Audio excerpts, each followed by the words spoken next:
안녕하세요. 어른의 대화법 저자 인파워 에듀케이션 대표 임정민입니다. 요새 참 많은 분들이 말하는 거, 대화에 대한 거 참 고민이 많으신데요. 제가 13년째 스피치와 소통에 대한 강의와 코칭을 해오면서 참 힘들다, 어렵다 이런 고민을 털어놓는 분들을 많이 만나고 있습니다. 그런데 우리가 말은 누구나 하는데 왜 이렇게 말하는 걸 어려워할까요? 그리고 한번 돌이켜서 생각해보면 내가 대화하는 법, 말하는 법을 공부한 적이 있었나 좀 생각해 볼 필요가 있을 것 같습니다. 그래서 오늘은 어떻게 하면 조금 더 현명하게 관계를 맺고 대화를 할 수 있는지 그 방법을 나누고자 합니다. 우리가 말을 할 때 굉장히 중요한 것 중에 하나가요, 공감입니다. 야, 공감 있게 좀 말을 해. 우리 공감하면서 말해야지 라는 이야기 참 많이 하죠. 제가 한 가지 좀 사례를 들어볼게요. 만약에 내 지인이 혹은 친구가 야, 나 서울 생활 정리하고 제주도 가서 살려고 하는데 이렇게 고민을 털어놓는다면 어떻게 얘기해 주실 건가요? 아마 주위에서 이런 고민을 털어놨을 때 먼저 첫 번째 이렇게 말하는 분이 있을 겁니다. 야, 너 제주도 가서 뭐 해먹고 살려고 그래? 야, 멀쩡한 직장, 야, 남들이 다 부러워하는 그 직장 관두는 거 좀 아깝지 않냐? 야, 근데 애들 교육은 어떻게 하려고? 그죠? 아마 이렇게 뭔가 상대를 걱정해서 물론 하는 말이지만 이렇게 얘기하는 분이 계실 거예요. 그렇다면 두 번째, 또 다르게 말하는 분도 있을 겁니다. 아, 그래? 서울 생활 많이 지쳤나 보네. 아유, 결정할 때까지 좀 고민 많이 했겠네. 야, 너가 뭐 얼마나 고민 많이 했겠어. 그래. 지금까지 잘했으니까 가서도 잘할 수 있을 거야. 자, 어떤가요? 우리가 이렇게 누군가와 대화를 나누는데 처음에 그죠? 반응을 보인 사람도 있고요.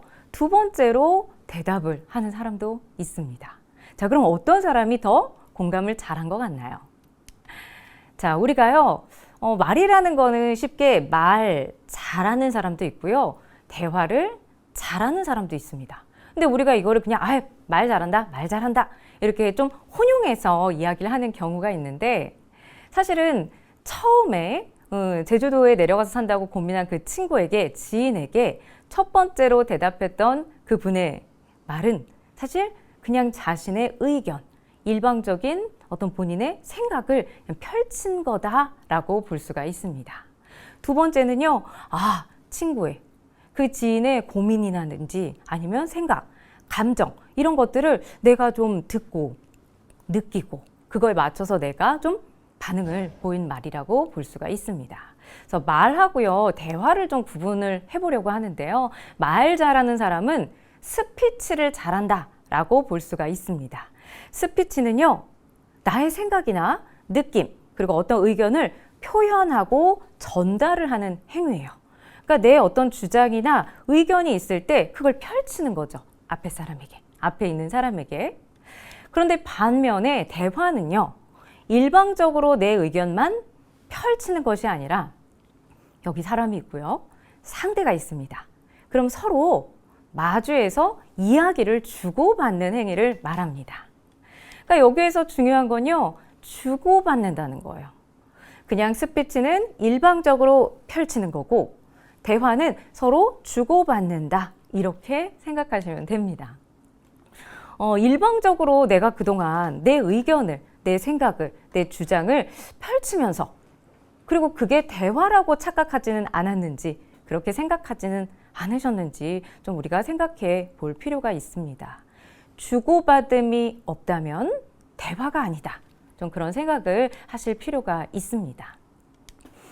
나의 생각을요, 오롯이 섞지 않고 나의 감정이나 의견이나 생각을 섞지 않고 오롯이 상대의 감정 상태로 들어가는 거, 그래서 감정이입을 하는 게 사실 공감입니다. 그래서 대화를 할 때도 꼭 공감을 해야 된다는 거죠. 우리가 공감 얘기할 때 엠파시, 심퍼시라는 이야기를 하거든요. 파시는 그리스 어원의 그 에토스, 감정, feeling, 느낌에서 오는 그렇게 파생된 말입니다. 그래서 엠파시와 심퍼시 이 부분을 좀 설명을 드리고 싶은데요. 공감을 한다 그러면 이 단어를 또 혼용해서 쓰시는 경우가 많아요. 엠파시는 앞에 em이 붙는데 이것은 바로 영어로는 in, 아니라는 뜻입니다. 그리고 뒤에 파시, 이거는 아까 파토스, 그리스어에서 온 파토스, 감정이란 뜻인데요. 그러니까 감정 안으로 들어간다는 거예요. 그래서 우리가 내 감정이 상대하고 같지는 않아요. 같지는 않은데 내 감정이 상대 감정 안으로 들어가는 거예요. in. 그래서 우리가 공감이라고 이야기를 합니다. 이 사람의 감정과 내 감정이 같지 않은 거예요. 같지 않은데 이 사람이 느끼는 감정으로 내가 들어가는 거죠. 그게 바로 진정한 공감입니다. 이 사람이 지금 제주도로 내려가서 어떻게 잘 살지, 이 사람은 얼마나, 친구는 걱정도 되고 불안도 되고 또 새롭게 생활을 하는 거에 있어서 설렘도 있고 다양한 감정이 있겠죠.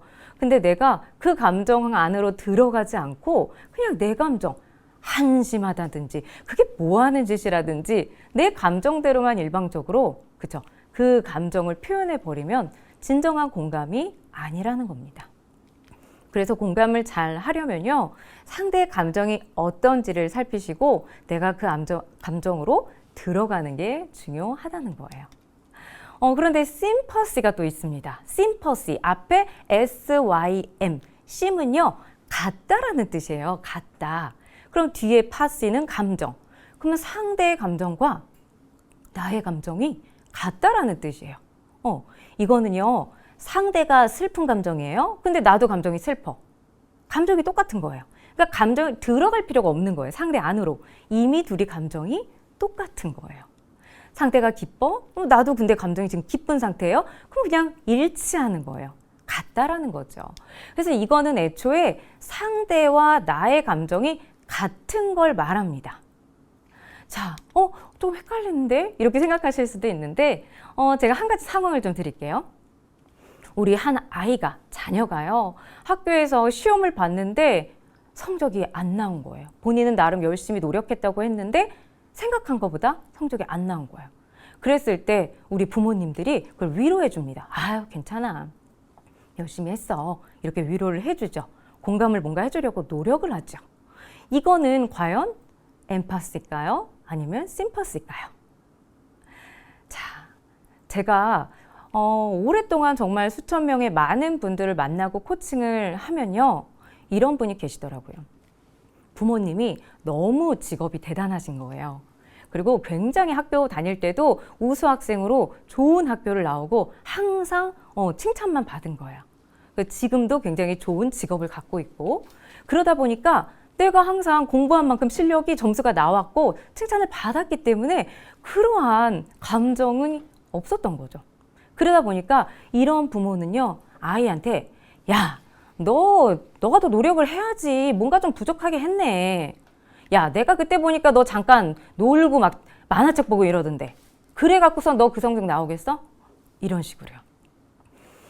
부모님이요. 그래서 내가 열심히 했는데 뭔가 좌절됐던 경험이 있는 분들은 심퍼시, 그 자녀와 같은 감정으로 공감을 해줄 수 있는데, 만약에 그런 경험이 없어. 그럼 그 감정을 오롯이 공감할 수가 없더라고요. 그래서 이렇게 확실하게 구분해서 사실 알고 계실 필요는 있습니다. 또 한 가지 안타까운 사례를 하나 말씀을 드릴게요. 법의학자 한 분이 방송에서 이런 이야기를 하셨어요. 어떤 화재 사고가 나서요, 거기에 이제 사망을 하신 그 피해자분들을 이렇게 부검을 하게 됐는데, 그 분 중에 한 분이 젊은 엄마가 있었고, 그 다음에 자녀가 하나 있는 그런 가족이었다고 합니다. 그런데 그 어머니는 사실은 굉장히 홀로 그 성장 과정에서 지내왔다고 해요. 보육원에서 그냥 혼자 이렇게 생활을 해온 거예요. 그리고 입양이나 파양도 한 2번씩 그저 아픔을 겪으면서 그렇게 자라오신 분이었습니다. 그런데 그 엄마를 부검을 해보니까요, 혼자 남을 그 아이에 대한 걱정 때문에, 슬픔 때문에 눈물 자국이 이렇게 아주 굳어 있었다고 합니다. 그러니까 그 화재 사고로 인해서 그 불길에 아이를 막 지키려고 엄마가 뛰어들어서 보호했는데 아이는 살았고 엄마는 이제 안타깝게도 치료 중에 사망을 한 사건인데 그걸 부검했을 때 이런 결과가 있었다고 해요.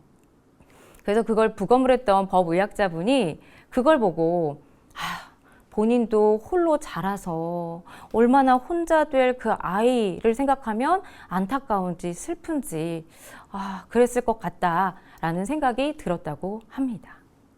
그래서 여기서 보면요. 엄마도 우리 아이가 혼자 남겨진 것처럼 홀로 자랐기 때문에 완전히 심퍼시, 그 감정을 내가 느꼈기 때문에 그 불길에도 완전 절규하면서 그 슬픔의 눈물을 계속 흘렸던 거죠. 그렇다면 법의학자는 그런 경험은 없으신 거잖아요. 근데 그걸 보고 그 사망한 엄마의 모습을 보고 얼마나 아플까 슬플까 그 상황에 그 대상의 감정으로 이렇게 들어가서 공감을 하시더라고요. 그래서 이렇게 우리가 대화를 할 때는 처음에 말씀드린 것처럼 일방적으로 내가 뭔가 의견을, 주장을, 생각을 펼치려고 하기보다는 상대방은 지금 어떤 생각을 하고 있고 감정이 어떤지 살피신 다음에 내가 똑같은 경험이 있다면, 그래서 그 감정이 나한테도 있다면 심퍼시, 공감을 하시면 되고요. 그리고 똑같은 경험은 없지만 내가 그 감정을 그대로 똑같이 느끼는 건 아니지만 그 상대의 감정 안으로 내가 들어가려는 이런 엠파시, 공감의 노력을 하시면 좋겠습니다. 우리가 상대하고 이렇게 감정을 다 똑같이 느낄 수는 없어요. 왜냐하면 자라온 환경이 다르고 경험이 다르기 때문에. 그래서 똑같은 경험일 때는 우리가 그냥 심퍼시, 이렇게 공감을 하시면 되지만 다 그 경험을 우리가 느끼고 있는 그대로 공감을 할 수는 없기 때문에 엠파시의 노력을 꼭 해주셨으면 좋겠습니다. 실제로요, 감정을 이런 서로 공유한 조직 같은 경우는요, 관계가 훨씬 더 좋았다라는 연구 결과도 있고요. 어떤 재정의 수입도 증가했다는 결과도 있습니다. 그래서 우리가 사람들과 대화할 때 이 공감, 무엇보다 중요하다는 거 좀 다시 생각해 보시면 좋겠습니다. 공감은요, 상대방한테 내가 좀 어떻게 보면 다가가고 소통을 하려는 노력이잖아요. 그런데 우리가 사람들과 대화할 때 제가 이 공감만큼이나 좀 강조하는 게 또 하나가 있습니다. 바로 사과인데요. 한번 최근에 누가 나한테 뭔가 실수를 해서 사과를 받으셨던 경험이 있으신가요? 아니면 내가 누구한테 실수를 해서 사과했던 일이 있으신가요? 우리가요, 어떤 실수나 잘못을 해서 상대에게 사과를 해야 할 때 기분이 어떠신가요? 뭔가 내가 잘못을 했고 실수를 저질렀기 때문에 그렇게 유쾌하고 긍정적인 경험은 아닙니다. 그러한 감정이 느껴지지가 않죠. 그거보다는 사과 어떻게 해야 되지? 어떡하지? 뭔가 좀 막막하고요. 내가 사과를 했는데 상대방이 덜컥 화를 더 내거나 그 반응이 어떻게 나올지 몰라서 조금 두렵거나 겁나거나 이런 감정이 들진 않으신지요? 혹은요, 내가 이렇게까지 사과해야 돼? 그냥 이런 거 이러면서 좀 뭔가 억울하기도 하고 뭔가 잘못에 대해서 내가 사과하는 거에 대해서 이렇게까지 해야 되나? 이러면서 좀 자존심이 상한다라고 느끼기도 하고요. 대체적으로는 이런 감정들을 좀 많이 느끼실 거예요. 그러다 보니까 사과하는 게 어렵습니다. 그런데 우리는요, 인간이 완벽한 존재는 아니잖아요. 누구나 실수는 할 수 있습니다. 길을 가다가 상대의 발을 이렇게 밟거나 어깨를 부딪히거나 이런 일상의 작은 실수부터요, 뭔가 사회적으로 정말 공분을 일으키는 중대한 잘못까지 누구나 실수는 할 수 있습니다. 잘못이 있을 수 있습니다. 그런데 적절한 시기에 제대로 사과를 하지 않으면 이렇게 문제가 아주 심각해지고 후폭풍이 일어납니다. 우리가 요새 뉴스를 보면요. 항상 누군가 어떤 큰 일을 저질러서 어떤 유명한 사람이 그리고 공인이 실수를 저질러서 막 방송에 나와서 뭔가 머리를 조아리고 사과하는 이러한 장면들을 보기도 합니다. 그런데요, 사과를 제대로 하지 않기 때문에 그 이후에 그죠? 후폭풍이 굉장히 심합니다. 저건 사과가 아니다.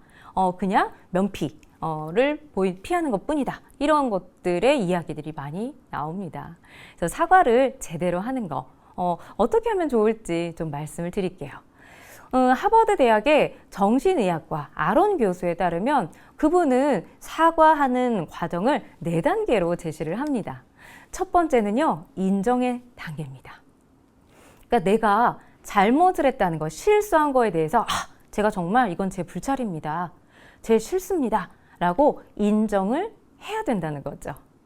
그런데 대부분 사과할 때 문제가 되는 거는 바로 여기서 1단계에서부터 인정을 안 하기 때문에 문제가 발생을 합니다. 보통은요, 제가 어떤 잘못을 했던 간에 이런 식으로 뭔가 애매하게 인정을 합니다. 그리고 제가 좀 실수가 있었다면, 만약에 제가 좀 실수가 있었다면, 만약에 이렇게 조건부를 붙입니다. 그리고 피해를 제가 주었다니 유감입니다. 이러면서 뭔가 좀 잘못을 축소하고 유감이다? 그냥 잘못했습니다. 실수했습니다. 이렇게 인정하는 태도가 아니라 유감입니다. 이렇게 뭔가 좀 교만한 태도, 이러한 겸손하지 못한 태도, 이런 것들이 나옵니다. 그러다 보니 인정하는 것부터가 쉽지가 않죠. 하지만 사과를 할 때는요, 확실히 제대로 100% 실수다, 과오다 라고 인정하시는 게 중요합니다. 인정을 했으면요, 두 번째, 후회 단계가 있어야 합니다.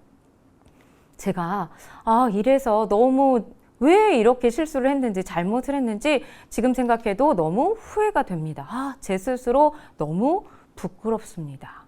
앞으로 이런 일이 없도록 하겠습니다. 이렇게 뭔가 본인의 잘못에 대해서, 실수에 대해서 후회하고 좀 뉘우치겠다는 그러한 태도를 보이는 게 중요합니다. 자, 세 번째는요, 해명의 단계입니다. 우리가 인정도 했어요. 상대방이. 그리고 후회도 하고 있어요. 그런데 왜 이렇게 실수를 하게 됐는지, 왜 이런 잘못을 저질렀는지 그 상황을 제대로 듣지를 못하면 좀 납득이 안 되는 게 있습니다. 그래서 이러이러이러한 이유로 이것 때문에 내가 실수를 저질렀습니다 라고 하면서 그 사연, 그 연유를 내가 밝혀줘야지만 정확하게 이제 해명을 할 수가 있습니다. 그래서 잘못이 왜 저질렀는지 그 배경이나 이유를 상세하게 설명하실 필요가 있습니다. 그런데 여기서 중요한 건요, 1단계 인정과 2단계 후회 단계가 충분히 이루어진 다음에 해명을 하셔야 돼요. 근데 그렇지 않고 해명을 먼저 해버리죠. 그러면 뭐야 변명을 하고 있네 저 사람? 이렇게 오해를 합니다. 그러니까 인정과 후회 단계가 없이 해명을 하면 변명이 돼버립니다. 그래서 꼭 인정과 후회를 충분히 하신 다음에 이런 상황이 벌어진 배경과 이유를 설명하셔야 비로소 해명을 한 것이다. 그리고 이래서 이 일이 벌어졌구나 라고 상대가 납득할 수 있습니다. 자, 마지막은요, 배상의 단계입니다. 네, 내가 해명까지 다 했어요. 그 다음에는 뭔가 물적, 정신적인 피해에 대한 배상을 하는 겁니다. 어떤 큰 일이라면, 예를 들면 법리적인 어떤 싸움을 해야 되는 거면 그거에 대한 피해 금액이라든지 물론 이런 게 있겠지만, 우리가 일반적으로 조직에서 혹은 가족관계라든지 대인관계 내에서 실수나 잘못을 할 때는 그런 큰 금전적인 돈을 배상을 해야 된다는 것이 아니고요. 간단하게는 내가 이거 너무 실수했으니까, 내가 잘못했으니까 미안한데 내가 밥 한 끼 살게. 이거 내가 너무 미안해서 마음에 좀 담기가 불편해서 이걸 좀 선물을 하나 하고 해주고 싶은데 어때? 괜찮겠어?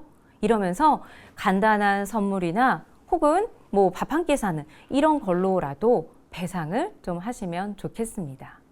이렇게 했을 때 비로소 실수는 누구나 할 수 있고 잘못은 누구나 할 수 있지만 그 이후에 이 둘의 관계가 앙금이 쌓이지 않고 그 어떤 사이가 틀어지지 않고 잘 해결될 수가 있습니다. 사과는 처음에 말씀드린 것처럼 뭔가 내가 자존심을 좀 구기는 일 같고 이렇게까지 해야 돼? 그냥 대충 넘어가지? 이런 마음이 좀 들기도 해서 사과하기가 어렵기도 하고 또 상대의 반응이 어떨지 불안하고 그죠? 막막하고 해서 사과를 하는 게 쉽지 않다고 말씀을 드렸잖아요. 근데 사과는 이렇게 갈등이나 어떤 위기를 해소할 수 있는 관계를 회복할 수 있는 아주 강력한 도구입니다. 아주 좋은 방법이죠. 그래서 잘못을 인정하고 뭔가 책임을 지는 이 태도를 보인다는 건요, 굉장히 용기 있는 행동입니다. 그리고 내가 잘못했다, 내가 실수했다 라는 걸 스스로 내가 인정하고 후회하고 그저 받아들이는 굉장히 겸손한 행위라는 거, 겸손한 행동이라는 거 기억하시고요. 공감도 당연히 해야 되지만 이러한 좀 불편한 상황, 잘못이나 실수가 있을 때는 적절하게 오늘 말씀드린 방법으로 사과를 좀 건네보시면 좋겠습니다.